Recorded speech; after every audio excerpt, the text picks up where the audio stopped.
ಉತ್ತರ ಕರ್ನಾಟಕದ ರೈತರ ಹಣೆ ಬರಹನೇ ಸರಿ ಇಲ್ಲ ಅನ್ಸುತ್ತೆ. ಈರುಳ್ಳಿ ಬೆಳೆದ ರೈತರು ಬೆಳೆ ಇಲ್ಲದೆ ನಿತ್ಯ ಕಣ್ಣೀರು ಹಾಕುವಂತಾಗಿದೆ. ದಿಢೀರ್ ಈರುಳ್ಳಿ ದರ ಪಾತಾಳಕ್ಕೆ ಕುಸಿದಿದ್ದು ಅನ್ನದಾತರನ್ನ ರೊಚ್ಚಿಗೀಳುವಂತೆ ಮಾಡಿದೆ.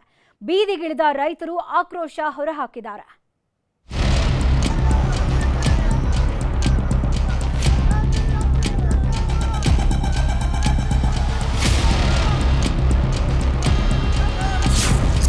ಅನ್ನದಾತರಿಗೆ ಕಣ್ಣೀರು ತರಿಸಿದ ಈರುಳ್ಳಿ.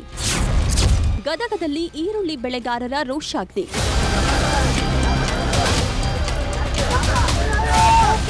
ಗದಗ ಜಿಲ್ಲೆಯಲ್ಲಿ ಈರುಳ್ಳಿ ಬೆಳೆದ ರೈತರು ಕಂಗಾಲಾಗಿದ್ದಾರೆ.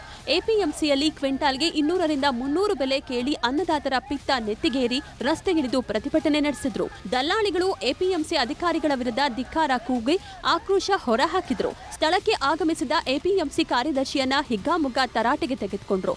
ಟೆಂಡರ್ನಲ್ಲಿ ದಲ್ಲಾಳಿಗಳು ಮೋಸ ಮಾಡ್ತಿದ್ದಾರೆ ಅಂತ ಕೆಂಡ ಕಾರಿದ್ರು. ಇವತ್ತು ಗದಗ ಜಿಲ್ಲೆಯ ಉಳ್ಳಾಗಡ್ಡಿ ಮಾರ್ಕೆಟಿಗೆ ಈರುಳ್ಳಿ ತೊಗೊಂಬಂದಿದ್ದೇವೆ. ಎಲ್ಲ ರೈತರು ಬಂದಿದ್ದಾರೆ. ಆದ ಕಾರಣ ಇವತ್ತು 100, 200, 350, 400 ಮಾರ್ಜಿನ್ ಮಾಡಿದ್ದಾರೆ. ಆದ ಕಾರಣ ಎಲ್ಲ ರೈತರು ದಂಗೆ ಎದ್ದು ಇವತ್ತು ಹೋರಾಟ ಮಾಡ್ತಾ ಇದ್ದಾರೆ. ಅದಕ್ಕೆ ಈ ತಾಲೂಕಿನ ಎಲ್ಲ ಸ್ಟೇಟಿನ MLA ಬರಲಿ, ಯಾರೇ DC ಬರಲಿ, ಏನೇ ಬರಲಿ, ಅದಕ್ಕೆ ನಾವು ಹೋರಾಟಕ್ಕೆ ನಾವು ಎಲ್ಲ ರೈತರು ಬದ್ಧವಾಗಿರ್ತೇವೆ. ಇವತ್ತು ನಾವು ರೇಟ್ ಏನು ಮಾಡ್ಬೇಕಂದ್ರೆ ಚಲೋ ಗಡ್ಡೆ ಐತಿ ಅಂದ್ರೆ ಇವತ್ತು 2 ರಿಂದ 2,500, 3,000 ಮಟ್ಟ ರೇಟ್ ಮಾಡಬೇಕು. ಇವತ್ತು ಅಗದಿ ಒಂದು ಸಣ್ಣದೈತಿಪ್ಪ ಗಡ್ಡಿ ಅಂತಂದ್ರೆ ರೌಂಡ್ ಗಡ್ಡೆ ಐತಿ ಅಂದ್ರೆ ಅದಕ್ಕೆ ಇವತ್ತು 1,500 ರಿಂದ 1,600 ಮಟನೂ ರೇಟ್ ಮಾಡಬೇಕು. ಅತಿ ಇವತ್ತು ಪೂರ ಜೀರೋನ ಐತಿಪ್ಪ ಗಡ್ಡೆ, ಅದು ಏನೂ ಇಲ್ಲ ಅಂದ್ರೆ ಒಂದು 1,000 ರೂಪಾಯಿ 800 ರೂಪಾಯಿನಾರ ಮಾಡ್ಬೇಕಂತಕ್ಕಂಥ ನಾವು ಇವತ್ತು ಮಾತಾಡ್ತೀವಿ. ಯಾಕಂದ್ರೆ ಇವತ್ತು ನಮಗಿದು ಉಳ್ಳಾಗಡ್ಡಿ ನಮ್ಮದು ರೇಟ್ ಅಲ್ಲಿದು, ಇದು ಬೆಲೆನೂ ಅಲ್ಲಿದು. ಯಾಕಂದರೆ ನಾವು ಇವತ್ತು ಕೈಲಿ ಕೊಟ್ಟು ಹೋಗುವಂಥ ಪರಿಸ್ಥಿತಿ ಬಂದೈತಿ. ಅದಕ್ಕೆ ನಾವೇನು ಹೇಳ್ತೀವಿ, ಸಂಪೂರ್ಣವಾಗಿ ನಮಗೆ ರೈತರಿಗೆ ಇವತ್ತು ಆ ಬೆಲೆ ಸಿಕ್ಕರೆ ನಾವು ಇಲ್ಲಿಂದ ಮುಂದೆ ಹೋಗ್ತೀವಿ. ಇಲ್ಲ ಅಂದ್ರೆ ನಾವು ಇಲ್ಲೇ ನಾವು ಇಲ್ಲೇ ಪ್ರತಿಭಟನೆಯೂ ಮಾಡ್ತೀವಿ, ನಮ್ಮ ಜನ್ಮನೂ ಕಳ್ಕೊತೀವಿ, ಉಗ್ರ ಹೋರಾಟನೂ ಮಾಡ್ತೀವಿ.